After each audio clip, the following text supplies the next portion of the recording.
Abortion. Mira आणि मानस बघायला गेलं तर त्यांच्यामध्ये कोणी कॉमन मित्र मैत्रीण नाही. आणि दोघे एका व्यासपीठावर भेटले. तिथून चालू झाली त्यांची प्रेमकथा. मानसने मीराला स्वतःच्या भावना बोलून दाखविल्या. प्रेमाची कबुली दिली आणि मीराने त्या स्वीकारल्या. आता प्रश्न होता तो घरच्यांचा, कारण त्यांचा संमतीशिवाय पुढे जायचं नाही यावर दोघे ठाम. दोघांच्या घरच्यांनी अगदी मनापासून हे नातं स्वीकारलं. थाटामाटात लग्न पार पडलं दोघांचं. दोघांच गोतावळ पण तितकंच मोठं होत. सगळे आले होते लग्नाला. लग्न सोहळा अगदी मस्त पार पडला होता. सुखाचा संसार सुरू झाला. दोघे आपापलं ऑफिस घर सगळं नीट सांभाळत होते.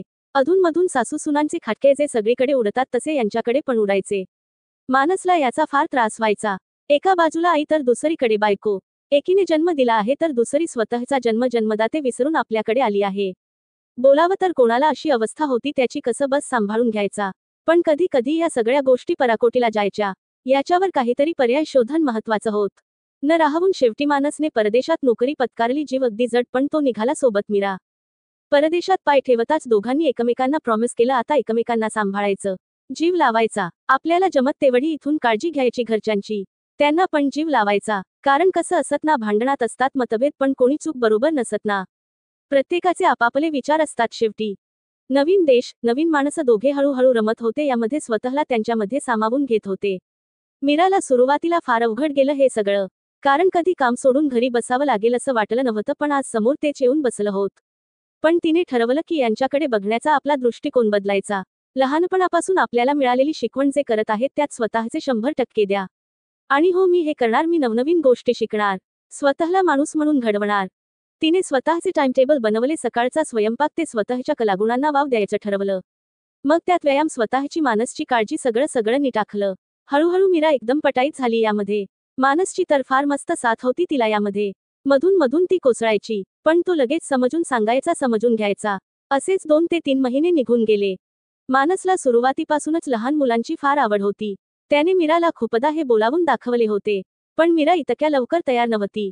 कारण तिला अजून नवीन माणसांना या पद्धतीनं स्वीकारायचं होत, त्यात स्वतःला ॲडजस्ट करून घ्यायचं होत. आणि आर्थिकदृष्ट्या विचार करावाच लागतो ना. तिने मानसला समजून सांगितलं होत. त्याला ते पटलं होत, पण कुठेतरी अजूनही मनात स्वतःचं पिल्लू असावं असं वाटायचं त्याला. आता इकडे आल्यापासून काही गोष्टी बॅलन्स होत होत्या. मानसने पुन्हा एकदा मीराला बाळाबद्दल मनातल्या भावना बोलावून दाखवल्या. यावेळी मीरा पण तयार झाली. मानसला फार आनंद झाला. देवाच्या कृपेने मीराने लवकर गोड बातमी दिली. मानस प्रचंड खुश होता. त्याला अगदी मनापासून हवी असणारी गोष्ट त्याच्या नजरेसमोर होती. दोघे पहिल्यांदाच याला सामोरे जात होते. त्यांनी डॉक्टरांची वेळ घेऊन त्यांना दाखवायला जायचं ठरवलं. डॉक्टरनी बातमी कन्फर्म केली. काय आनंद गगनात मावत नव्हता त्यांचा. दोघे फार खुश होते. घरी फोन करून त्यांनी बातमी दिली. 2 ते 3 आठवड्याचं बाळ होत त्यांचं. पण तरीही मनाने दोघे दूरपर्यंत पोहोचले होते. मीरा सगळं सांभाळत होती. स्वतःची काळजी अगदी नीट घेत होती. एक दिवस सकाळी बाथरूम मध्ये गेल्यावर तिला रक्ताची गाठ युरिनद्वारे पडल्याची जाणवली. एकदम घाबरली ती. मानस घरातच होता. तिने जोरात ओरडून त्याला बोलावलं. तो पण धावतच तिच्या जवळ गेला. घडलेला प्रकार तिने त्याला सांगितला, तरीही मानस तिला आधार देत होता. लगेच डॉक्टरांना फोन करून भेटायची वेळ ठरवली. मीरा हिम्मतीने सगळं सांभाळत होती. तिने मानसला ऑफिसला जायला सांगितलं. नवीन जॉब असं एकदम सुट्टी टाकणं योग्य नव्हतं. मीराने तिच्या जवळच्या डॉक्टर मैत्रिणीला कॉल करून सगळं सांगितलं.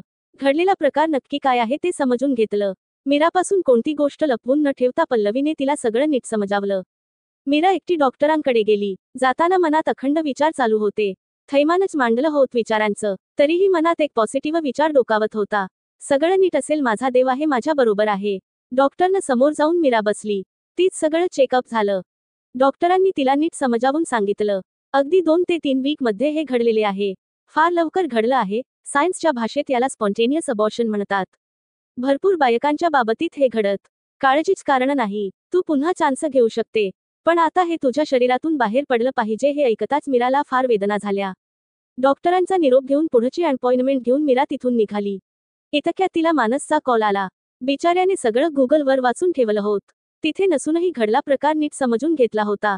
मीराचा फोन येताच त्याने तिला प्रेमाने सांगितलं, मानस, मीरा, आधी तू आणि मी, मग बाकीच्या गोष्टी. त्याच हे वाक्य ऐकून मीराचा इतका वेळ दाबून ठेवलेला बांध फुटला.